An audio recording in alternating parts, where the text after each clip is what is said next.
Welcome to this badass yoga workshop, and today we are working into headstand. And I do not want that to scare you if headstand is not your friend today, because there's many variations of this pose that you can do. You can do all of the work that helps prepare you for headstand so that one day maybe you will go into it. And if it is in your practice, amazing. You get to practice it tonight and work on it. Regardless, that's what we're going to do. I would love to break down headstand a little bit before we go into our flow. That way we won't have to spend as much time breaking it down in the flow. Do a little bit of an asana lab on it. So there's different variations of headstand. There's the tripod headstand where your hands are on the floor and the top of the head's on the floor. And then there's the traditional headstand, which is what we're going to be doing today, where you've got your hands interlaced behind your head and it's your forearms on the floor with your head on the floor as well.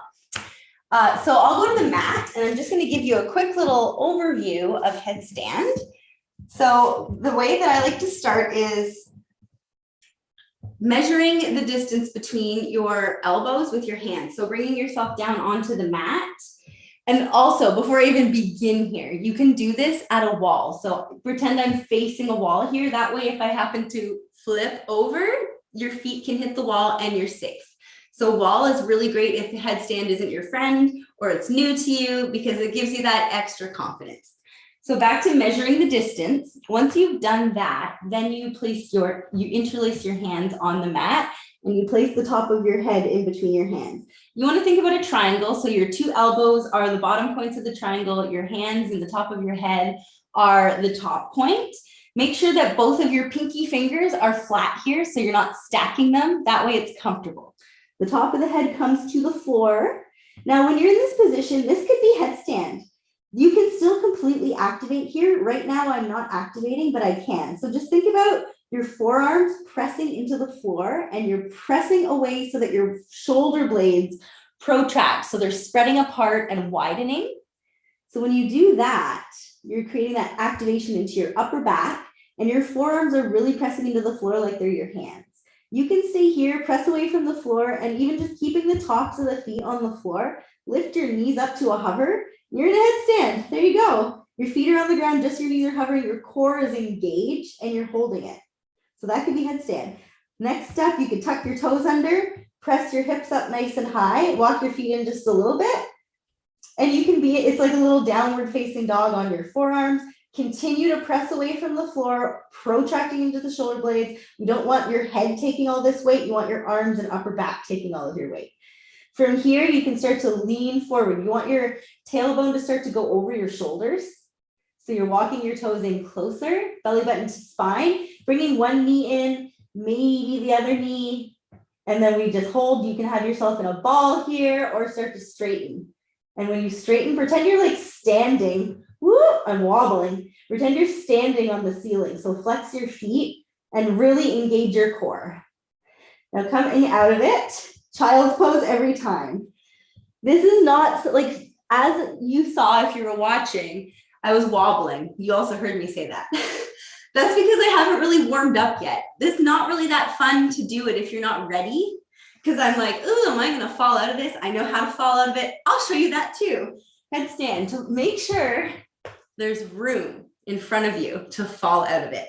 But again, you're in the pose, coming into it. Say you go right over, tuck your chin to your chest as you roll over. So it's like, I'm going over, chin to chest. So hard to do, but you got to do it because it helps with the momentum. But I highly suggest the wall. Bring your mat to the wall, practice it on the wall, practice not bringing your feet up. There's a variation for you. So headstand is fun, but it's not fun if you're not warm. So never ever teach a headstand in a yoga class at the start. Tip number one. With that said, let's practice. Let's do a little headstand flow here. I prepared a 15-minute sequence for today. Everything that we're doing prepares us for the upper body and core strength that it takes to go into headstand. Headstand is all core and shoulders, essentially, upper body. Like you want to have open shoulders. You want your upper back to feel strong and stable. And your core does a lot of the work to get your knees in and up. So that's why we're going to start with a little bit of core. So why don't you go to your mat, lay down. You might want to have a couple of blocks handy just in case at the top of your mat. Not necessary though. So just laying down on your back.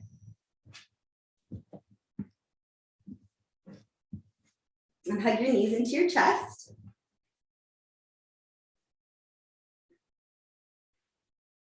And feel free to take your knees nice and wide.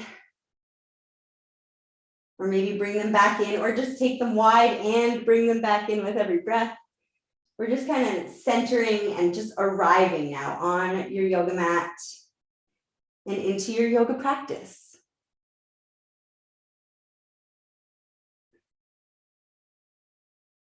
Okay, so from here, we're going to come into a hollow body reclined tabletop. Stack your knees over your hips and bring your legs to 90 degrees. Flex your feet. Reach your arms up to the sky, pointing your palms toward one another. And then from here, lift your head, neck, and shoulders up off of the mat. So you're in like a crunch position in this hollow body, and just hold here. Keep your belly button to your spine. Maybe notice a little shaking. Try to get a little higher. Okay, now from here, extend your right leg out long. Keep your left leg bent. Press your right heel away and flex into your right foot. Now bring your right knee in, extend your left leg out. So now you're in this hollow body hold slash recline tabletop. Okay, now extend your right leg out long so you're in like a hollow body position. Your head, neck, and shoulders are lifted up off of the mat, belly button pulled into the spine. Take a big breath in. And as you exhale, come up into bent knee boat pose. Woo! Feel it, belly button to spine. You can hold underneath your thighs if you need to. Lengthen up your spine and then just let go when you can. Now inhale, lengthen into that low boat. Exhale, boat. Inhale, low boat. Exhale, boat. One more time to low boat. And as you exhale, hug your knees into your chest and lay down. Give your core a little rest. Woo, you feel that?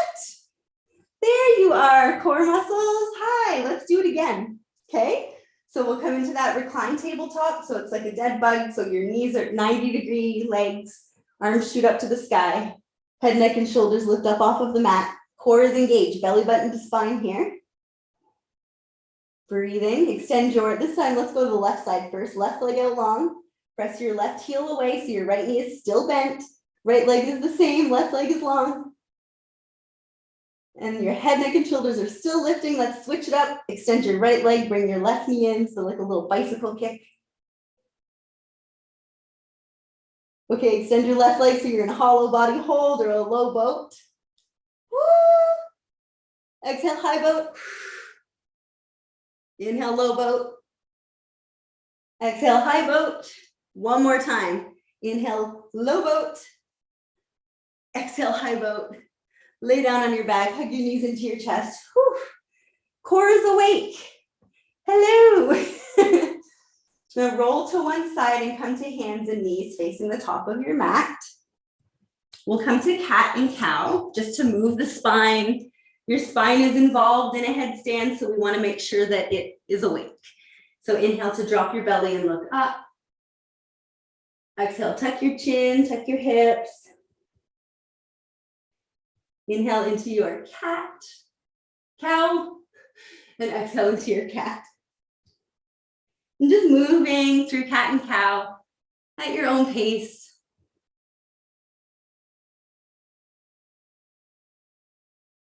And we'll get into our shoulders now, coming back into a neutral spine. We'll come into puppy pose. So it's like a melting heart or anahatasana in yin, except for it's more active in this practice. So walk your hands forward, and this time you're keeping your hips directly over your knees, so you're not allowing them to come forward or back.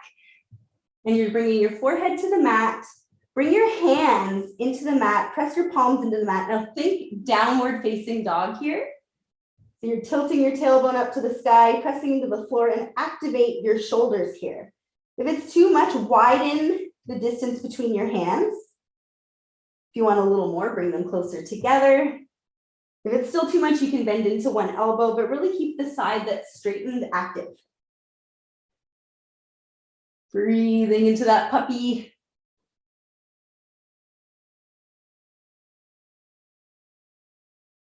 On your next inhale, lift your forehead and walk your hands back into a table. So you're on hands and knees. And we're going to come down into a forearm plank, but do it with your knees down. So bring your toes to the back of the mat and then start to shift forward, coming down onto your forearms. Now in this position, I still want you to think plank, like it's not Sphinx pose. Your knees are down, but I still want you to think about hugging your elbows toward your knees and your knees towards your elbows. Lengthen up through the crown of the head and pull your chest through the window of the arms. But really think about how your core would be in like a warrior 3 or a plank, and just activate it. Belly button to spine here. Now with the knees down, you can also have your knees up if you want, go for it. I'm not doing that today. We're gonna come into some scapula push-ups. So it's nice and easy to do this from forearm plank. You don't have to worry about your elbows bending. They're already bent.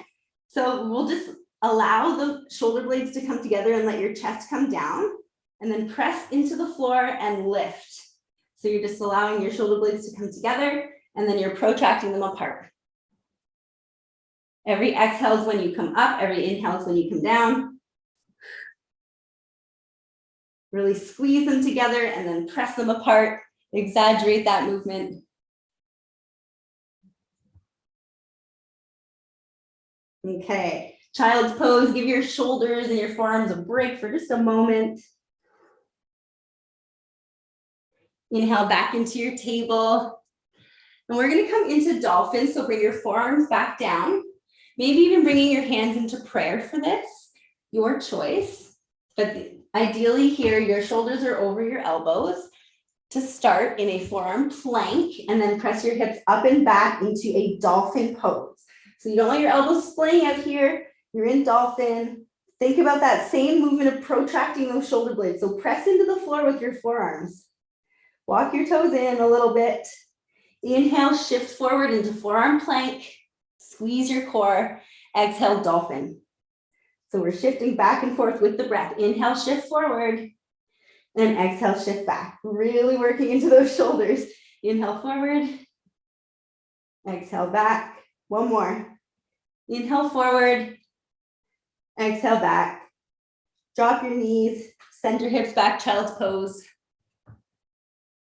Inhale, table. Tuck your toes. Exhale, downward facing dog. Now stretch it out. Really spread your fingertips on the mat. Press into your index finger and thumb. Make this downward facing dog nice and active. Belly button is pulling into the spine. Now from here, inhale your right leg to the sky. Three-legged dog, point your toes toward the floor, press your heel away. Exhale, bring yourself knee to nose. Inhale, three-legged dog. Exhale, knee to nose. Really get that knee nice and high, make connection. Inhale, three-legged dog. Exhale, shift forward, knee to nose. Now step your right foot between your hands, left heel to the floor, warrior 1, come up. So squeeze, whoop, squeeze into your left glute. As you come up, turn your shoulders to face the front of the mat.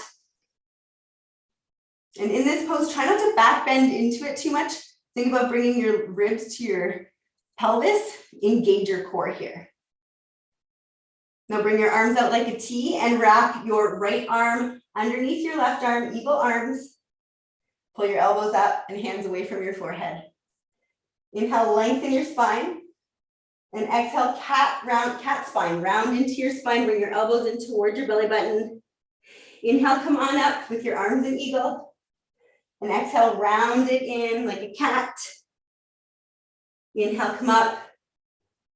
One more time, exhale, round it in. Cat spine. Inhale, come up, unwrap the arms, warrior 1. Exhale, drop your hands behind your back, humble warrior. Interlace your fingers. Inhale, open the heart. Exhale, hinge forward into humble warrior. Work your hands away from your glutes. Relax the crown of the head. Breathe. Open your chest. This is getting into those shoulders again.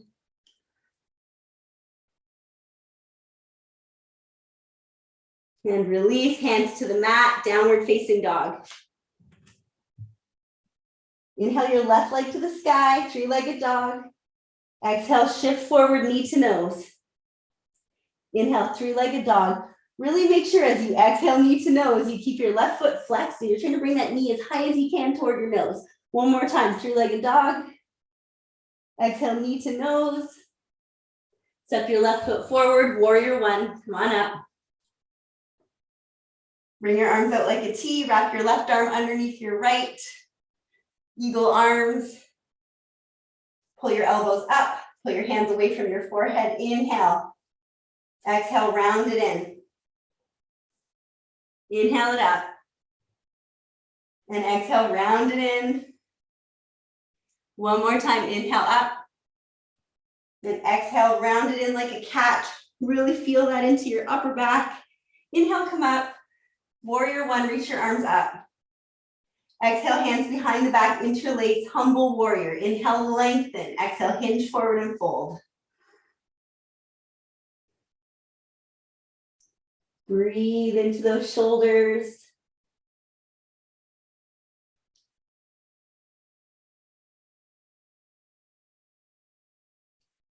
Slowly lower your hands towards your glutes, release the bind, inhale to your plank, and exhale, downward facing dog. Woo, drop down onto your knees. It's time to work on headstand. So remember what we talked about before with the wall.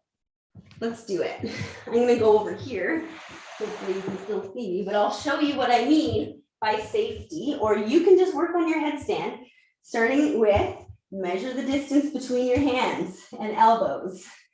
Interlace your fingers, flatten both pinkies. Your head comes to the floor, crown of the head. Cup the back of your head there. Press into the floor, open up your upper back, tuck your toes, walk your feet in, shift your tailbone over your shoulders, bend into your knees. Keep that engagement in your upper back. But now the wall is here. If I go behind me, I can tap it with my feet and I'm safe. And then you can work on getting away from the wall. And just stay, once you're in your headstand, make sure you're standing on the ceiling. Your core is like you're in a plank. Slowly control yourself down, whatever that looks like for you. Try to find grace, and if it's not there, then just enjoy the process. Child's pose.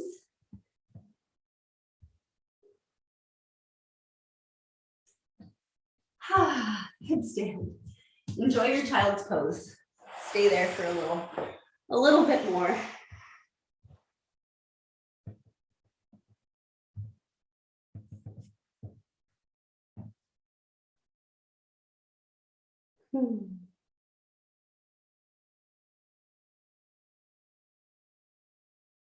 Bring your hands under your shoulders. As you inhale, press yourself up. And send your hips to one side. Sit facing the front of the mat. And if it feels good for you today, you can bring your hands to heart center.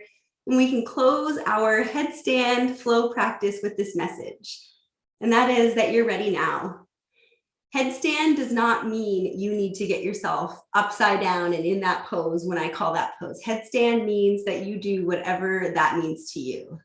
It is more about getting the pose into your body than your body into the pose. Namaste. Thank you, yogi friends. Hey Yogi, Leah B here. If you enjoyed this class, why not catch the next one live? I host free 15-minute yoga for active bodies classes every week. All you have to do is head over to leahyogachick.com and register, and I'll send you the Zoom link. See you there.